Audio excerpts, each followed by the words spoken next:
안녕하십니까. EPI 어드바이저입니다. 저희가 오늘 준비한 내용은 미 연준이 올해 과연 몇 번 금리를 인하할 것인가, 그리고 그 인하했을 때의 시점은 언제이고, 그리고 그 인하를 한 경우에 채권 가격에 어떤 영향을 줄 수 있는지를 요약한 내용입니다. 우선 2024년 1월 FMC가 있었을 때 금리 인하 확률 거의 0, 그러니까 2%입니다. 그리고 2023년 3월, 그러니까 2024년 3월이죠. 3월에 금리를 인하 확률 47%, 그리고 5월 달에는 85% 정도로 지금 채권 전문가들은 가격에 반영하고 있습니다. 이 데이터는 시카고 선물거래소에서 가져온 데이터고, 그리고 1월 19일, 20일에 이 데이터 기준일이 되겠습니다. 물론 이제 날짜에 따라 좀 차이는 있겠지만 보시는 것처럼 현재의 수준이라는 것이 대부분 보시면, 그리고 이렇게 보시면 약 요때랑 상당히 유사합니다. 이때가 2023년 12월 초인데요.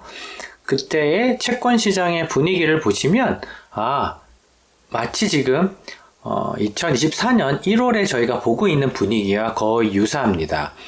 1월 달에 금리를 거의 안 내릴 것 같고, 3월 달에는 확률이 반반이고, 그리고 5월 달에는 거의 80-90% 금리를 내릴 수도 있겠구나 라는 이제 투자자들의 생각이 반영된 시점이죠. 이미 작년 12월 달에 벌어진 일이기 때문에 힌트를 되게 쉽게 찾을 수 있습니다. 그러니까 저희가 경험하지 못한 것들은 사실 예상을 해야 되는 부분이지만, 이미 작년 12월 초에 이와 같은 유사한 예상을 하고 있었던 투자들의 움직임을 한번 되짚어 보신다고 한다면 지금의 채권 투자가 훨씬 확률적으로 쉬워질 것 같습니다.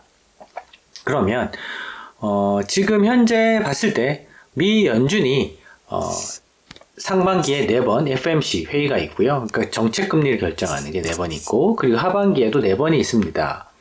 그런데 이 4번 동안에 한 5월 달에 금리를 한번 내린다라고 하게 되면 상반기는 그러면 6월 달까지 포함해서 거의 금리를 한 번 정도밖에 안 내릴 확률이 높고요.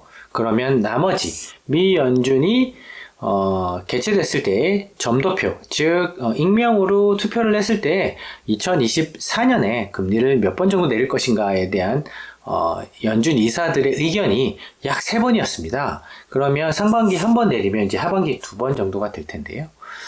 그러면 토탈리 한 3번 정도 금리를 내리는 것을 상반기와 하반기에 저희가 일단 시점을 한번 확인해 봤습니다.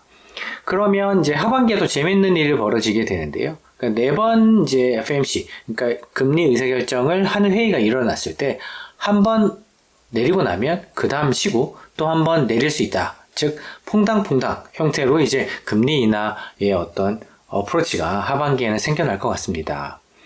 그러면 연 전체로 봤을 때는 3번이지만 하반기에는 확실하게 금리를 내릴 만한 분위기가 많이 조성될 것 같고요. 상반기에는 좀 보수적으로 한 번 정도 인하하지 않을까라는 것이 지금 저희가 채택할 수 있는 가장 좋은 시나리오가 되겠습니다. 자, 그러면 지금까지는 이제 어느 정도 금리를 내릴 것 같고 어떤 시점에 주로 금리를 내릴 것 같다라는 이제 말씀을 드렸는데요. 그러면 이제는 그럼 실질적으로 채권 수익률이 어떻게 연결되는지 한번 저희가 짚어보겠습니다. 미국 국채는 짧은 만기부터 10년 이하부터 10년, 30년 이런 만기들이 있는데요. 아무래도 금리가 실질적으로 떨어진다라고 했을 때 채권 가격의 민감도가 가장 많으려고 하게 되면 아무래도 듀레이션, 그러니까 만기가 길어야 됩니다. 그러면 가장 거래를 많이 하는 것들이 보통 30년물 채권인데요. 이런 30년물 미국 국채 같은 경우는 TLT라는 ETF가 대표적입니다. 이런 TLT ETF가 보면 30년물 채권을 가지고 있지만 이제 편입한 TLT ETF 내의 30년물 채권은 한 해, 2해 지나다 보면 만기가 짧아지기 시작합니다. 왜냐하면 처음에 샀을 때에 비해서 시간이 흐르면 만기가 짧아지는 경향이 있는데요. 듀레이션이 20년이 조금 안 되는 것으로 나타나고 있습니다.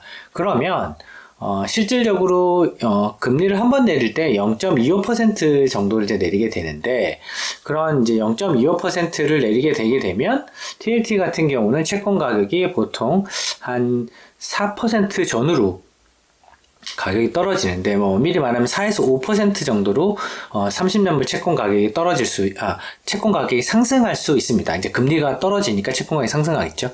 그러면 이제 한 번 내릴 때마다 그 정도의, 인하가 발생하겠구나.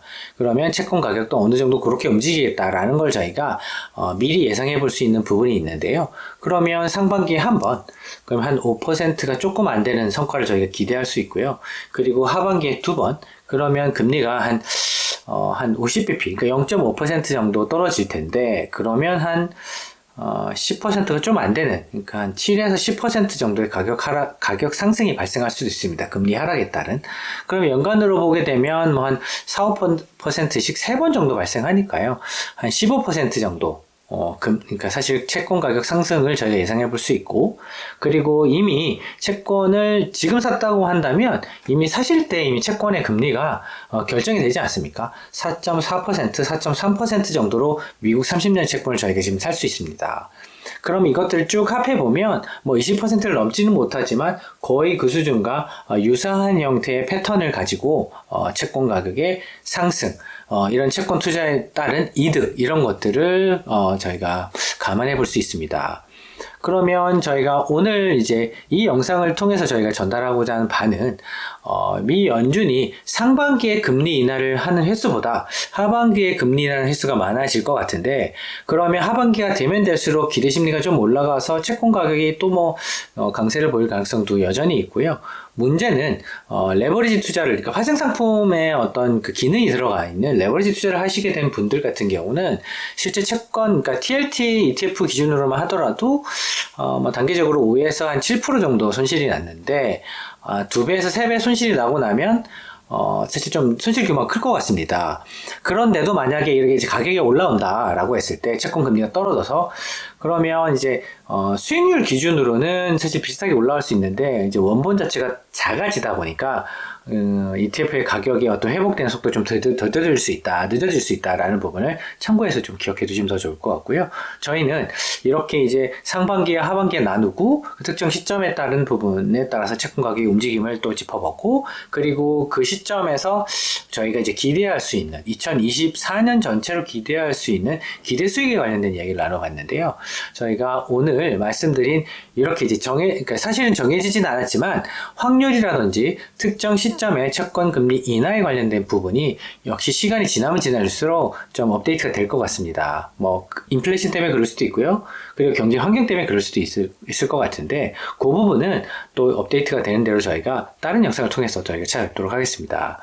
EPI 어드바이저였습니다. 감사합니다.